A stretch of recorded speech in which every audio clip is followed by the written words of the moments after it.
राधे राधे दोस्तों। श्री कृष्ण और सच्चे धन की परख, आज की हमारी कहानी यही है। तो चलिए शुरू करते हैं वीडियो को।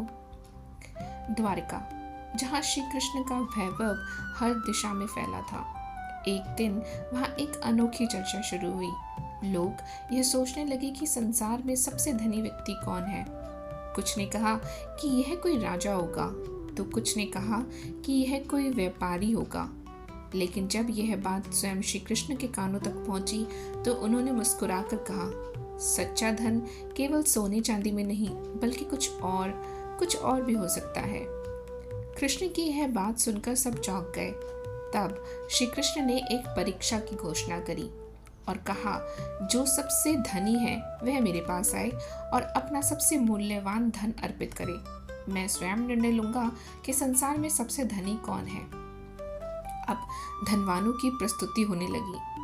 कृष्ण की यह घोषणा सुनते ही द्वारका में हलचल सी मच गई। बड़े बड़े राजा, व्यापारी और धनी लोग अपना खजाना लेकर श्री कृष्ण के पास पहुंचे। सबसे पहले एक प्रसिद्ध राजा आया और उसने श्री कृष्ण के सामने सोने और हीरों से भरे बड़े बड़े थाल रख दिए। उसने गर्व से कहा, हे माधव, मेरे पास असीमित सोना और चांदी और बहुमूल्य रत्न है। मैं सबसे धनी हूँ। श्री कृष्ण मुस्कुराए और बोले, बहुत सुंदर, पर मैं अभी निर्णय नहीं कर सकता। इसके बाद एक महान व्यापारी आया जिसने अनगिनत बहुमूल्य मोतियों और दुर्लभ रत्नों से सजे थाल श्री कृष्ण के चरणों में अर्पित किए। उसने कहा, हे प्रभु, मैंने पूरी दुनिया में व्यापार कर अपार संपत्ति अर्जित की है। यह सब मैं आपको समर्पित करता हूँ।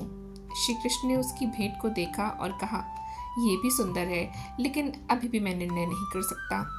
इस प्रकार कई राजा, योद्धा और धनवान व्यक्ति आए, लेकिन श्री कृष्ण ने किसी को भी सबसे धनी घोषित नहीं किया। अब होता है सुदामा जी का आगमन। इस भव्य आयोजन के बीच एक व्यक्ति धीरे धीरे सभा में आया। वह कोई राजा या व्यापारी नहीं था, बल्कि एक साधारण ब्राह्मण था। उसके वस्त्र पुराने और साधारण थे और उसके पास ना तो सोना था और ना ही बहुमूल्य रत्न। वे थे सुदामा, श्री कृष्ण के बाल्य मित्र। सभी लोग उनकी ओर देखकर हंसने लगे। किसी ने कहा, यह गरीब ब्राह्मण यहाँ क्या करने आया है? लेकिन श्री कृष्ण ने जैसे ही सुदामा को देखा, उनकी आंखों में प्रेम छलक आया। वे सिंहासन से उतरकर दौड़े और सुदामा को गले लगा लिया। सुदामा ने धीरे से अपनी पोटली खोली, जिसमें केवल कुछ मुट्ठी चिवड़ा ही था। उन्होंने झिझकते हुए कहा, हे कृष्ण, मेरे पास आपके लिए कुछ भी बहुमूल्य नहीं, केवल यह चिवड़ा ही है जो मैंने अपने प्रेम से लाया है। सभा में बैठे लोग यह देखकर चौंक गए। किसी ने सोचा, क्या कृष्ण इस तुच्छ भेंट को स्वीकार करेंगे? लेकिन कृष्ण ने प्रेम पूर्वक सुदामा से वह चिवड़ा लिया और बड़े आनंद से खाने लगे। उनके चेहरे पर अपार संतोष और प्रसन्नता थी। जब कृष्ण ने चिवड़ा खा लिया तो उन्होंने सभा की ओर देखा और कहा, अब मुझे निर्णय लेने में कोई संदेह नहीं।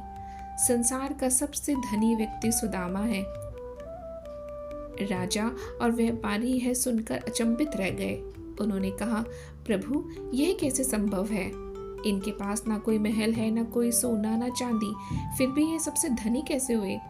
श्री कृष्ण मुस्कुराए और बोले, सच्चा धन केवल सोने चांदी से नहीं आंका जा सकता। सुदामा के पास सबसे मूल्यवान चीज है, वह है निस्वार्थ प्रेम और भक्ति।